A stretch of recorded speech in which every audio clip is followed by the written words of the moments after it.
Hello students, today's our topic is triangle theorem of moments and its extension.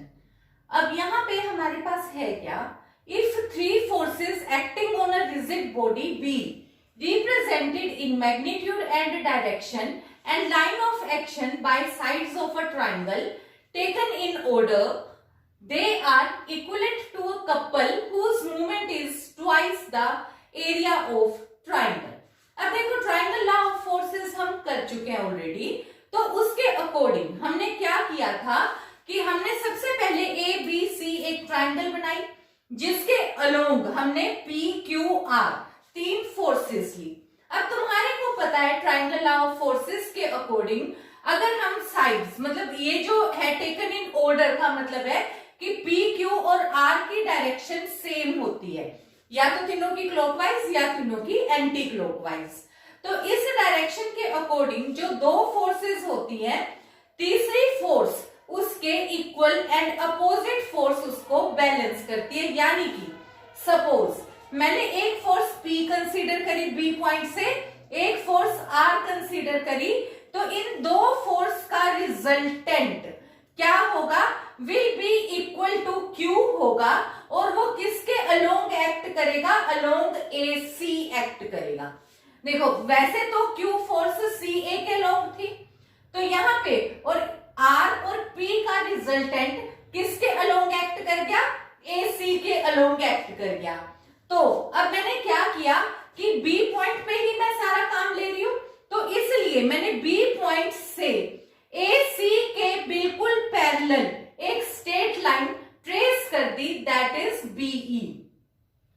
जब मैंने ये यहाँ पे एक स्ट्रेट लाइन ट्रेस कर दी Q फोर्स के पैरेलल, तो इससे मेरे को इक्वल एंड अपोजिट दो parallel forces Q and Q मिल गई.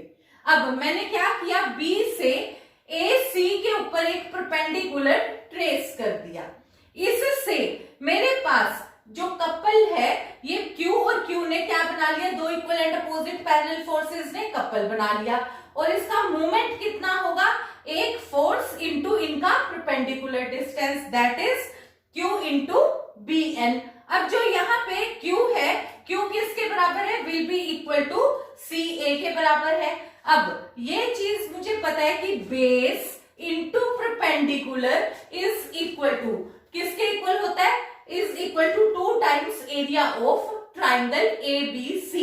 और यही हमें प्रूव करना था कि ये जो तीन साइड्स आएंगी, ये साइड्स अगर हम टेकन इन ऑर्डर लेते हैं फोर्सेस में, तो ये कपल बना लेती है, और कपल का मोमेंट कितना आता है, 2 टाइम्स एरिया ऑफ ट्राइंगल. देखो ये तो हमारे पास था ट्राइंगल लॉ ऑफ मूवमेंट. अब यही इसको हम एक्सटेंड कर सकते हैं. एक्सटेंड का मतलब क्या है कि जैसे ट्राइंगल में 3 साइड्स थी, अब हम इन 3 साइड्स की बजाय 4 साइड, 5 साइड, 6 साइड ले ले, तब भी हमारे पास जो टोटल मूवमेंट आएगा उनका जो होना चाहिए, फोर्सेस सारी टेकन इन ऑर्डर एक ही डायरेक्शन में, तो जो वो फोर्सेस हैं वो किस में रिड्यूस हो जाएंगी, एक कपल में रिड्यूस होंगी, और वो कपल क्या बनाएगा, that is 2 times area of that closed polygon, जो भी चाहे 4 की डायरेक्शन से बना है, चाहे 5 sides, 6 sides and so on.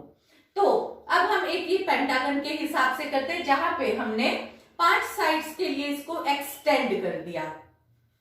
अब हमारे पास यहाँ पे सपोज हमने मान लिया कि P1, P2, P3, P4, P5 ये हमारे को 5 फोर्सेस दी हुई हैं जो कि एक्ट कर रही है along AB, BC, CD, DE, EA के अलोंग एक्ट कर रही है, और ये क्लोज्ड डायग्राम हो गई, और सारी की सारी डायरेक्शंस हमारे पास सेम है, मतलब एक ही ऑर्डर में है, तो सारी एंटी क्लॉकवाइज हमने ली है, तो बिल्कुल सबकी डायरेक्शन सेम है. अब देखो मैंने अब क्या किया, मैंने यहां से A और C को मिला दिया.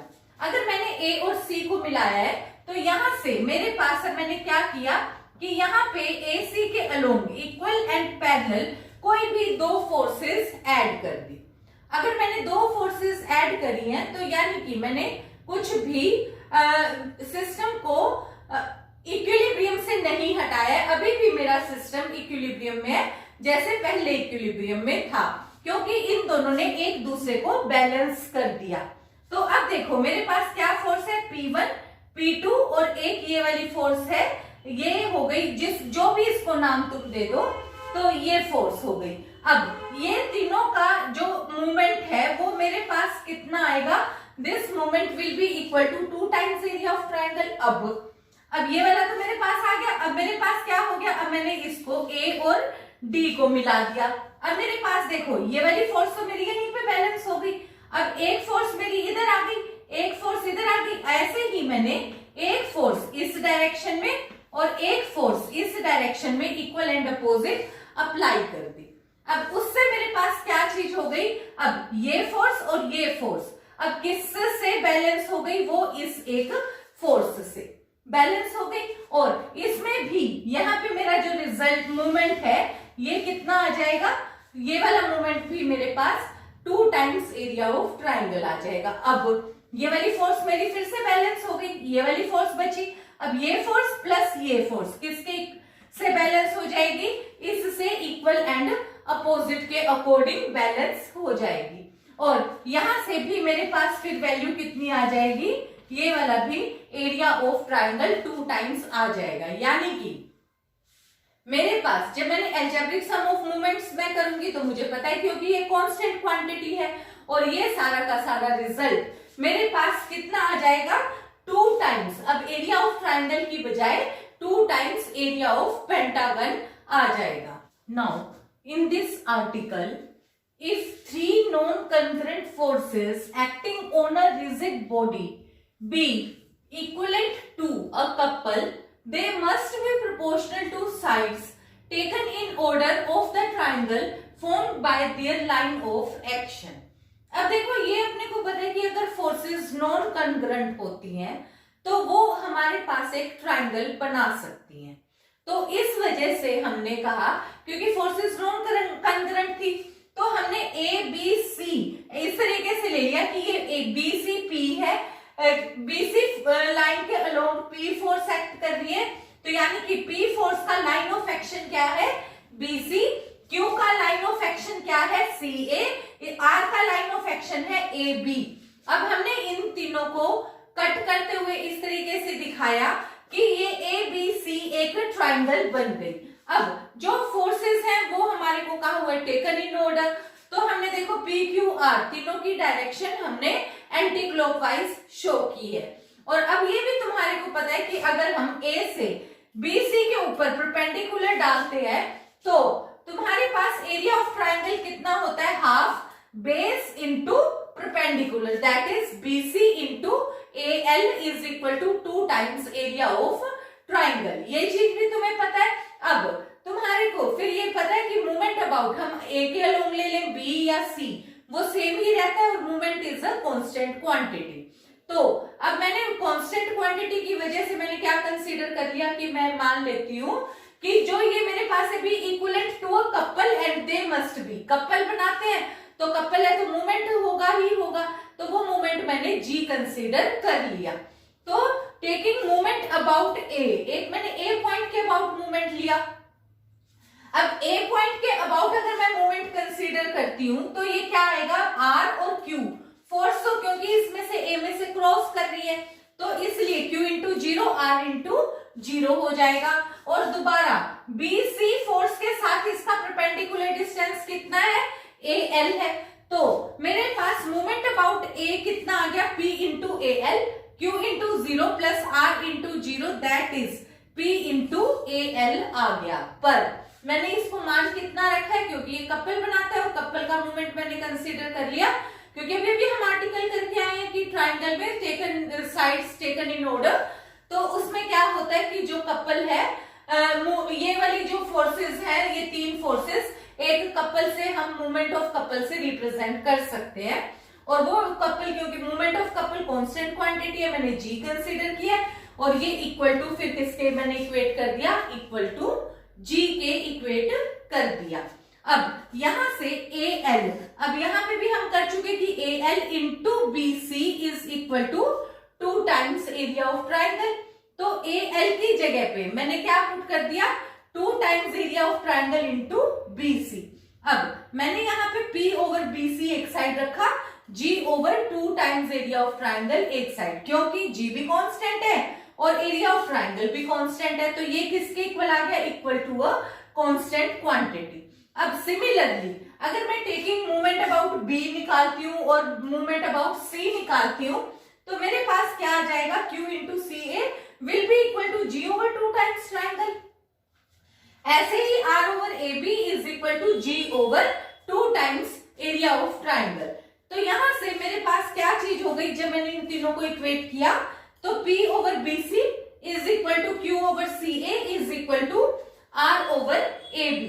तो हमें यही प्रूव करना था कि जो P फोर्स है वो अपने लाइन ऑफ एक्शन के प्रोपोर्शनल है, P over BC, Q is proportional to CA और R is proportional to AB.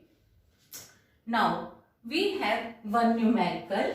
In this, X, Y, Z are points inside BC, CA, AB of triangle ABC such that BX over XC, CY over YA, AZ over ZB are in ratio P is to Q. Prove system of forces represented by AX, BY, CZ is equivalent to a couple of moment. This 2 times area of triangle P minus Q over P plus Q clockwise, where 2 times triangle is equal to area of triangle. तो अब हमने सबसे पहले क्या किया कि एक triangle बनाई ABC, उसमें हमने X, Y, Z 3 पॉइंट्स, एक BC के ऊपर, CA और AB के ऊपर इस तरीके से लिए कि BX ये रेशो हमारे को कितनी दी हुई है, P is to Q। तो ये वाली वैल्यू भी हमने ऐसे ही रखा कि ये P is to Q और ये P is to Q की रेशो है। अब अगर ये P is to Q की रेशो है तो यहाँ पे Q into BX, Q into BX is equal to P into XC आ जाएगा, बाकी भी तीनों में ऐसे ही आ जाएगा। तो फिर अब हमने पहले किया हुआ है lambda mu theorem. Lambda mu theorem के अकॉर्डिंग देखो यहाँ पे Q BX के साथ Q मल्टीप्लाई हुआ है, यहाँ पे ये BX के साथ Q मल्टीप्लाई हुआ है, तो AB के साथ भी कितना मल्टीप्लाई होता है, Q। तो यहाँ पे हमारे पास कितना आ गया, Q into AB plus P into AC। तो ये P इंटू AC और ये Q into AB will be equal to P plus Q into AX। Q plus P लिखो या P plus Q, one and the same thing, ठीक है। तो मैंने यहाँ पे क्या लिख लिया, P प्लस Q AX। बिल्कुल इसी तरीके से यहाँ से फिर मैंने AX की वैल्यू निकाल ली। AX क्या हो गया, Q over P plus Q AB plus P over P plus Q AC। ऐसे ही मैंने BY और CZ की वैल्यू भी फाइंड आउट कर ली, बिल्कुल सेम लैम्डा म्यू थ्योरम के अकॉर्डिंग। अब देखो फिर मैंने इन तीनों फोर्सेस को ऐड कर लिया, क्योंकि जो मुझे रिजल्ट बनाना है वो इन्हीं के अकॉर्डिंग बनाना है, क्योंकि AX, BY, CZ is equivalent to a couple, ये चीज मुझे शो करनी है। तो इसके अकॉर्डिंग मैंने AX plus BY plus CZ को ऐड किया। तो इधर से देखो मेरे पास AB, BC, CA कॉमन आ गया, इधर से AC, BA और CB ये कॉमन आ गया। तो मतलब ये मैंने ऐड कर लिया, कॉमन आ गया P over P plus Q, इधर से कॉमन आ गया Q over P plus Q। तो मैंने इनको इस तरीके से मेंशन कर दिया। अब देखो यहाँ पे है AB, BC, CA, पर यहाँ पे है AB है तो इधर BA, BC की जगह पे CB और यहाँ CA की जगह पे AC। तो मैंने इनको अपोजिट कर लिया, तो नेगेटिव साइन बाहर निकाल दिया। प्लस की बजाय मैंने यहाँ पे नेगेटिव साइन करके बिल्कुल यही इसी तरीके से लिख लिया, AC की जगह CA, AB, BA की जगह AB, CB की जगह पे BC। इससे मेरे पास अब इस वाली दो लाइंस से AB, BC, CA कॉमन आ गया, तो मेरे पास अब यहाँ पे क्या हो गया, Q minus P over P plus Q, ये चीज आ गई। अब क्योंकि देखो मेरे पास आंसर मुझे P माइनस Q शो करना है, यहाँ पे क्या है, Q माइनस P आया है, तो इस वजह से मैंने इसको BA, CB और AC में चेंज कर दिया, जिससे कि मेरे पास ये Q माइनस पी की जगह पे क्या वैल्यू बन गई, P minus Q over P plus Q बन गई। अब देखो बी ए फिर कौन सी डायरेक्शन आई, बी ए के बाद मेरे पास कौन सी है, सी बी और ए सी और फिर ये हो गई सी बी, क्योंकि डायरेक्शन में कोई भी पहले आगे पीछे यहाँ पे प्लस है तो ये वाला रिजल्ट मैं चेंज करके लिख सकती हूँ ना, तो बी ए सी बी इस तरीके से लिख सकती हूँ। तो मैंने ऐसे लिख लिया।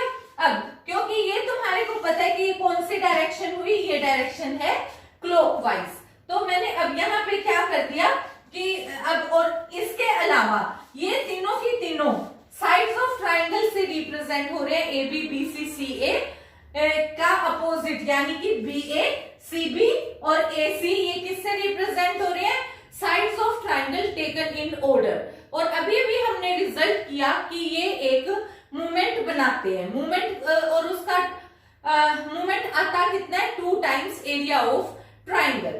तो अब इसकी जगह पे मैं क्या लिखूंगी, ये कौन सी डायरेक्शन में है, क्लॉकवाइज, तो मैंने यहाँ पे क्या लिख दिया, क्लॉकवाइज। और यहाँ पे क्योंकि ये फॉर्म करते हैं couple of movement 2 times triangle, तो इसकी जगह पे बी ए सी सी बी की जगह पे मैंने क्या लिख दिया, 2 टाइम्स ट्राइंगल और साथ लिख दिया क्लॉकवाइज। तो that is all for today, thank you.